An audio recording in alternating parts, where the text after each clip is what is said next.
welcome back to Beauty Bee.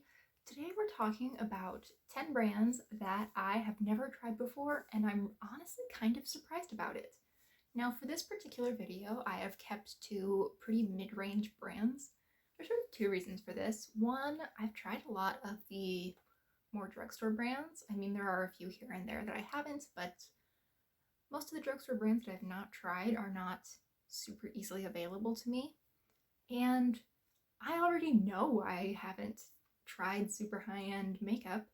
I don't exactly have $50 sitting around to buy a lipstick. So we're talking about 10 mid-range brands. All of these are available at Ulta, Sephora, or both. I've tried about 3 different times to explain how I'm also going to be talking about what item I would buy from the brand. But I think the best way to explain is just to, right? I think I'm going to go in alphabetical order because why not? I've never tried anything from Anastasia Beverly Hills. I feel like that might be a little bit unusual. It seems like some of the ABH palettes are a bit of a touchstone in the beauty community, modern renaissance. I feel like everyone has an opinion on subculture, whether or not they've tried it, things like that. But I have never tried anything from the brand, not even a sample of something or a lipstick, mascara, nothing. And I think that if I were to purchase anything from ABH, it would probably be the Sultry Vault that they put out. Now, I really just want the Sultry palette. I think that is the prettiest palette. I love the cool tones. The metallics are beautiful. I think I could actually do some damage with that pop of coral in there. But at least to my knowledge, it's not currently available individually. It's only in this bundle, which has a liner and a mascara, I believe. And it's $65, so I don't think I'm in any danger of purchasing this anytime soon. Bareminerals is probably the brand in this list that I've come closest to trying. Every year around the holidays, they have some kind of gift set that kind of piques my interest, but I've never actually gone through with it. I think that if I were to try Bareminerals, I would probably go with the loose powder mineral foundation. I remember seeing Emily Noel test this out and it was such full coverage and it looked really natural and pretty. And I don't particularly like the feeling of liquid foundation on my skin, so I'm really drawn to the idea of a powder, and I feel like this would be the place to go for that. I've also never tried anything from Becca. They've got all those beautiful highlighters and some different illuminating primers. It's all about the glow with Becca. And I, until quite recently, was not interested at all. I haven't had oily skin in quite a while, but it can get oily sometimes, and I feel like I need to be more careful with highlighter than I probably really do need to. I had such oily skin when I was in high school, my first year or two of college, that I'm just very cautious about it, and I've never felt the desire to splash out $30 for one highlighter. But if I was going to, I think I would get Prismatic Amethyst. That is this pinky purple one. It looks absolutely beautiful. I think it would make a beautiful blush topper. I think I could use it as an eyeshadow, and overall it's just something that I think is a little bit different and that I would get a lot of use out of, which is really the best of both worlds. Fenty is probably the newest brand on this list, and I still think of it as quite new, even though I think it's been out for 4 years now. So if I really wanted to try something, I probably would have done it by now.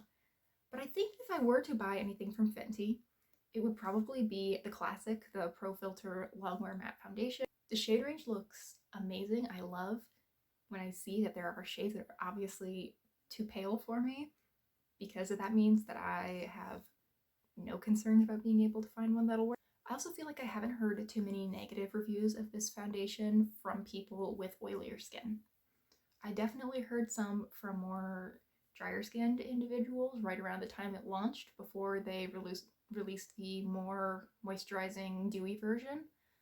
But I think this would be very likely to work out for me. Huda is another one that I've never taken the plunge with. I was a bit surprised going through their Sephora page how limited their options really are. I guess I just thought it was a much larger, more expansive brand than it really is. I think that if I were to buy something from Huda Beauty, it would likely be one of the Obsessions palettes. I like that 9-pan format. I feel like it would be very easy to take with me. And I'm pretty sure that I would get the Nude Obsessions Light. That seems like a very good travel palette for me, and it leans quite cool toned. It goes a little bit rosy, a little bit lilac, and those are definitely colors I love. Those are colors I can wear every day and I think look really good on me. So I think this would be a fantastic travel palette, gym bag palette, whatever. I felt really certain that I had tried a sample or something from IT Cosmetics at some point, but I really don't think I have. I looked through my old Sephora orders and I didn't see anything, so we'll put an asterisk next to this one. Also, because I don't particularly want to try anything in the brand. There's nothing that really stands out to me. I think if I were to get anything, it would probably be the Superhero Mascara. I've heard good reviews on that for years, and it is one that I've heard YouTubers talk about and then talk about, a year and a half later, which is a great sign to me that something really is great and it's not just a flash in the pan. Oh yeah, I tried this 3 times. It was good. I liked it. So therefore it's the best thing ever. But overall, I don't think high-end mascaras are really worth it. I don't think I would be, 4 times happier with this than I am with my CoverGirl mascara, for example. As someone who's been following the YouTube beauty community, but buying mostly or pretty much exclusively drugstore makeup, I've always been so intrigued by MAC, but I've never actually purchased anything, though I have swatched quite a few MAC products over the years. And I've had my MAC purchase picked out for quite a while. I think I'm going to get the Modesty Cream Sheen lipstick. It is quite a nude, pretty pink shade. It's a little bit on the cool tones side. I remember seeing this on Jessica Braun, quite possibly back when she was still Jam Beauty 89, and possibly when she was still Jessica Murphy. So it's been a while. But I love the color. I thought it was gorgeous on her, and that has stuck out in my mind for years at this point. Makeup Forever is one of those brands that doesn't seem to get much hype anymore. I think a few years ago it was sort of a go-to brand for people not to buy super exciting items, but to buy sort of reliable workhorse items. You could get a single shadow in a color that you did not have and know that it was going to be decent quality. Things like that. And I don't think they have anything that's super inspiring to me personally. I did go through their entire Sephora page, and I decided to take that sort of workhorse approach when I was picking out what I would buy. I think that I would get one of their artist palettes, which are their refillable palettes, and I would probably buy 2 blushes to put inside of it. I think the ones I would get would be 206 and 306. Now I don't remember which order these are in, but one of them is sort of a mandarin pink, I think they described it. One is a peachy pink shimmer. I think those would be really good products to layer together. I think they could both work individually. Stila is another brand that I knew at least the type of product that I wanted to get immediately. I knew that I wanted to get one of the glitters and glows. I've heard so much about them over the years. They're so pretty looking. And I think the one that I would get is Perlina, which is a white base and it has sort of a blue-pink shift, sort of like a pearl. I think that would be so pretty to put right on the inner corner or pop on the center of the lid when I'm doing something that's a little bit more pastel. I think it'd be gorgeous. I think I'd get actually quite a bit of use out of it. And I'd better get a lot of use out of it if I buy something like this, because these are $24 for a single shadow, essentially. And finally, possibly the brand I'm most surprised I've never bought anything from before was Too Faced. There have definitely been quite a few Too Faced collections over the years that have caught my eye. The Tutti Frutti comes to mind immediately. The Natural Love and Natural Lust palettes were beautiful, but most of those are not available anymore. I think what I would get now if I were to buy something from Too Faced is probably the pumpkin spice palette. I did a tutorial with that, I don't know, maybe 3 months ago, 4 months ago at this point. I don't know, I'll link it. And I thought it just turned out so pretty. And I've heard good things about this palette. So I would like to have these kinds of shades just in one piece of packaging, and I love the candy tin design that Too Faced has. I think those are really cute. So now we get into why haven't I tried these brands yet? I know what I want. The twist at the end of this video is not that these are all coming to me in an order. That would be bad, because the total to buy all of these items would be $351. And depending on your situation, that may or may not seem like a lot of money, but to me it does. That is unattainable right now, and I don't think that I would be comfortable spending $350 on makeup. For me, seeing this really drove home how expensive makeup is. I mean, I also didn't buy particularly expensive items for the brands that I chose, with the exception of the ABH palette, which may well be the most expensive thing on the site.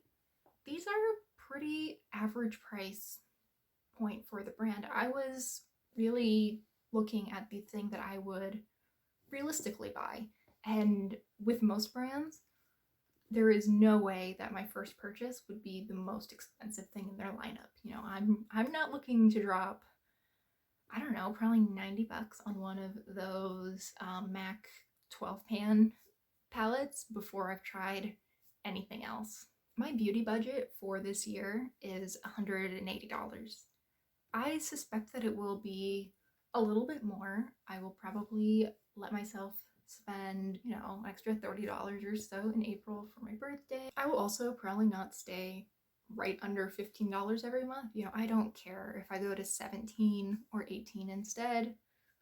That's all good. Doing a little bit of mental math, let's say that overall I'll spend $240-ish. So $20 a month when I said my budget was $15. If I were to buy all of those items, that's $351. I probably wouldn't buy the superhero mascara even in some fantasy scenario where I had this money. I just don't care enough. I'm not particularly intrigued by anything It Cosmetics has to offer, and I think $25 for mascara is too much. That would take things down to $326, which is still 30% more than I want to spend all year. And even if I was able to take on average about 20% off, I think that's probably a good bet that between brand websites and Sephora sales, I could get an average of 20% off if I was willing to space out those purchases. The total to get everything on this list would still come to $260. That doesn't include just replacements for things that I will need to replace at some point. I will need a new black eyeliner at some point this year. I'll need mascara, I'll need lip balm, etc. And trying these brands, which I in general really do want to try and am pretty interested in, just isn't feasible right now. I think that's it for me. Thank you so much for watching. I'd love to hear your opinions on any of these brands, as well as if you've ever tried any of these particular products. I would be really interested to hear your thoughts, because there are a few items on this list that I am really interested in trying and think that I probably will pick up at some point. Thanks again for watching. I hope you'll consider liking and subscribing if you enjoyed, and I look forward to seeing you next time. Bye!